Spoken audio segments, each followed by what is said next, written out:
ನಮಸ್ತೆ ಸ್ನೇಹಿತರೆ. ಶ್ರೀ ಲಕ್ಷ್ಮೀ ಅಷ್ಟೋತ್ತರ ಶತನಾಮ ಸ್ತೋತ್ರಂ.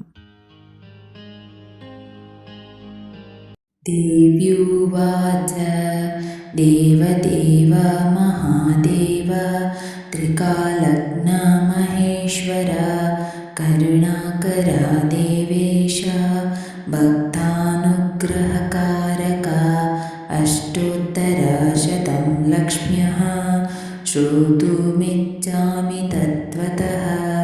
ಈಶ್ವರ ಉವಾಚ ದೇವಿ ಸಾಧು ಮಹಾಭಾಗೆ ಮಹಾಭಾಗ್ಯಪ್ರದಾಯಕಂ ಸರ್ವೈಶ್ವರ್ಯಕರಂ ಪುಣ್ಯಂ ಸರ್ವಪಾಪಪ್ರಣಾಶನಂ ಸರ್ವದಾರಿದ್ರ್ಯಶಮನಂ ಶ್ರವಣಾತ್ ಭಕ್ತಿಮುಕ್ತಿದಂ ರಾಜವಶ್ಯಕರಂ ದಿವ್ಯಂ ಗುಹ್ಯಾತ್ ಗುಹ್ಯತರಂ ಪರಂ ದುರ್ಲಭಂ ಸರ್ವದೇವಾನಾಂ ಚತುಷ್ಟಷ್ಟಿಕಲಾಸ್ಪದಂ ಪದ್ಮಾದೀನಾಂ ವಾರಾಂತಾನಾಂ ನಿಧೀನಾಂ ನಿತ್ಯದಾಯಕಂ ಸಮಸ್ತದೇವ ಸಂಸೇವ್ಯಂ ಅಣಿಮಾದ್ಯಷ್ಟಸಿದ್ಧಿದಂ.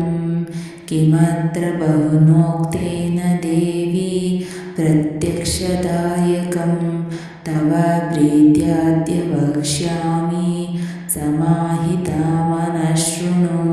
ಅಷ್ಟೋತ್ತರಶತಸ್ಯಾಸ್ಯ ಮಹಾಲಕ್ಷ್ಮೀಸ್ತು ದೇವತಾ ಕ್ಲೀಂ ಬೀಜಪದಮಿತ್ಯುಕ್ತಂ ಶಕ್ತಿಸ್ತು ಭುವನೇಶ್ವರಿ ಅಂಗನ್ಯಾಸಃ ಕರನ್ಯಾಸಃ ಸ ಇತ್ಯಾದಿ ಪ್ರಕೀರ್ತಿತಃ.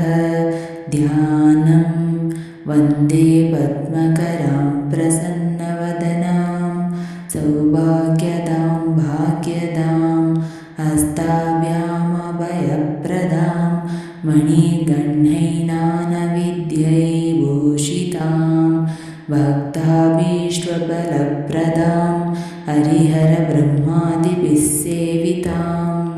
ಪಾರ್ಶ್ವೇ ಪಂಕಜಶಂಖಪದ್ಮ ನಿಧಿಭಿಃ ಯುಕ್ತಾಂ ಸದಾ ಶಕ್ತಿಭಿಃ ಸರಸಿಜನಯನೆ ಸರೋಜಹಸ್ತೆ ಧವಳಾತರಾಂಶುಕ ಗಂಧಮಾಲ್ಯಶೋಭೆ ಭಗವತಿ ಹರಿವಲ್ಲಭೆ ಮನೋಜ್ಞೆ ತ್ರಿಭುವನಾಭೂತಿಕರಿ ಪ್ರಸೀದ ಮಹ್ಯಂ. ಓಂ ಪ್ರಕೃತಿಂ ವಿಕೃತಿಂ ವಿದ್ಯಾಂ ಸರ್ವಭೂತ ಇತಃಪ್ರದಾಂ ಶ್ರದ್ಧಾಂ ವಿಭೂತಿಂ ಸುರಭಿಂ ನಮಾಮಿ ಪರಮಾತ್ಮಿಕಾಂ.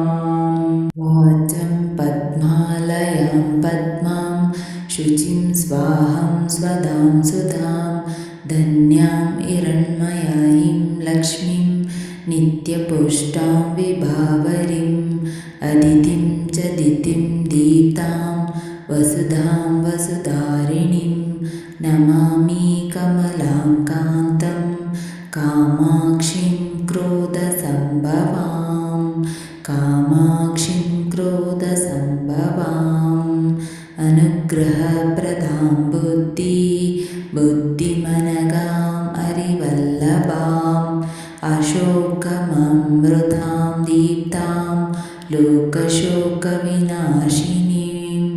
ನಮಾಮಿ ಧರ್ಮನಿಲಯಾಂ ಕರುಣಾಂ ಲೋಕಮಾತರಂ ಪದ್ಮಪ್ರಿಯಾಂ ಪದ್ಮಹಸ್ತಾಂ ಪದ್ಮಾಕ್ಷೀಂ ಪದ್ಮಸುಂದರೀಂ ಪದ್ಮೋದ್ಭವಾಂ ಪದ್ಮಮುಖೀಂ ಪದ್ಮನಾಭಪ್ರಿಯಾಂ ನಮಾಂ ಪದ್ಮಮಾಲಾಧರಾಂ ದೇವೀಂ ಪದ್ಮಿನೀಂ ಪದ್ಮಗಂಧಿನೀಂ ಪದ್ಮಿನೀಂ ಪದ್ಮಗಂಧಿನೀಂ ಪುಣ್ಯಗಂಧಾಂ ಸುಪ್ರಸನ್ನಾಂ ಪ್ರಸದಾಭಿಮುಖೀಂ ಪ್ರಭಾಂ ನಮಾಮಿ ಚಂದ್ರವದನಾಂ ಚಂದ್ರಾಂ ಚಂದ್ರಸಹೋದರೀಂ ಚತುರ್ಭುಜಾಂ ಚಂದ್ರರೂಪಮಿಂದಿರಾ ಮಿಂದುಶೀತಲಾಂ ಆಹ್ಲಾದಜನನೀಂ ಪುಷ್ಟಿಂ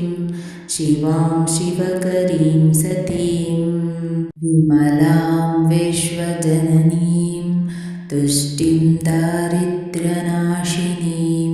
प्रीतिपुष्करिणीं शान्तां शुक्लमाल्याम्बरां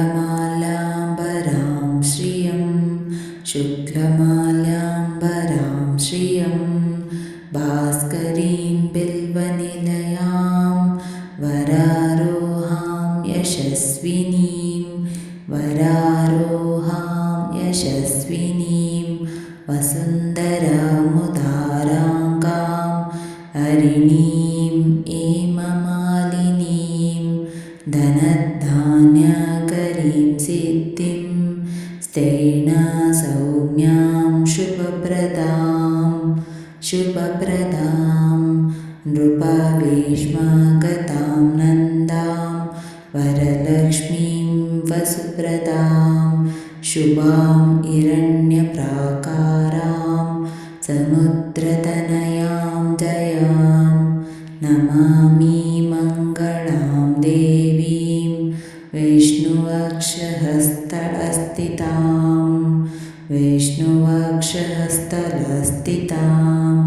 विष्णुपत्नीं प्रसन्नाक्षीं नारायणसमाश्रितां दारिद्र्यध्वंसिनीं देवीं सर्वोपद्रववारिणीं नवदुर्गां महाकाळीं ब्रह्मविष्णुशिवात्मिकां त्रिकालज्ञानसम्पन्नां नमामि भुवनेश्वरीं लक्ष्मीं क्षीरसमुद्रराजतनयां श्रीरङ्गधामेश्वरीं दासीभूत समस्तदेव वनितां लोकैकदीपाङ्कुरां श्रीमन्मदकटाक्षलब्ध विभवद्ब्रह्मेन्द्रगङ्गाधरां त्वां त्रैलोक्यकुटुम्बिनीं सरसिजां वन्दे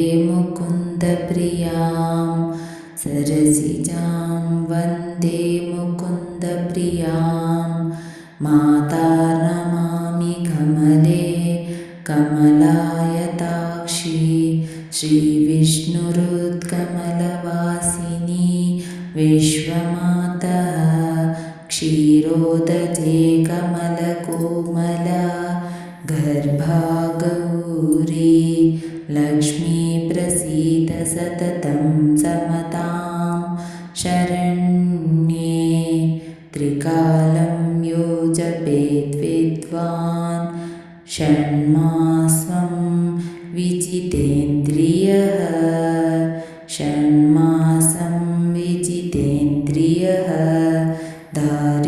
दारिद्र्यध्वंसनं कृत्वा सर्वमाप्नोति यत्ततः देवीनां सहस्रेषु पुण्यमष्टोत्तरं शतं येन श्रियमवाप्नोति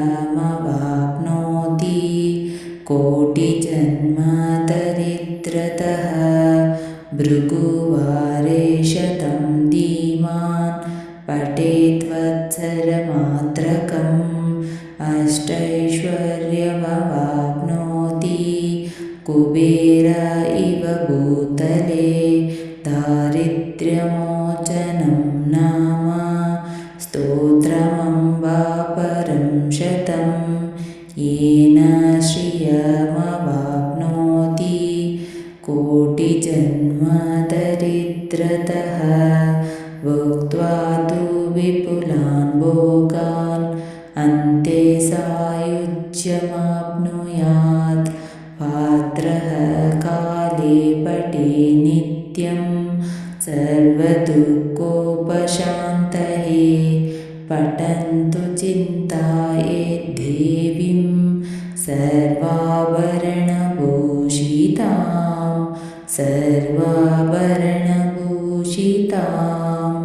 इति श्रीलक्ष्म्याष्टोत्तरशतनामस्तोत्रं ಸಂಪೂರ್ಣಂ.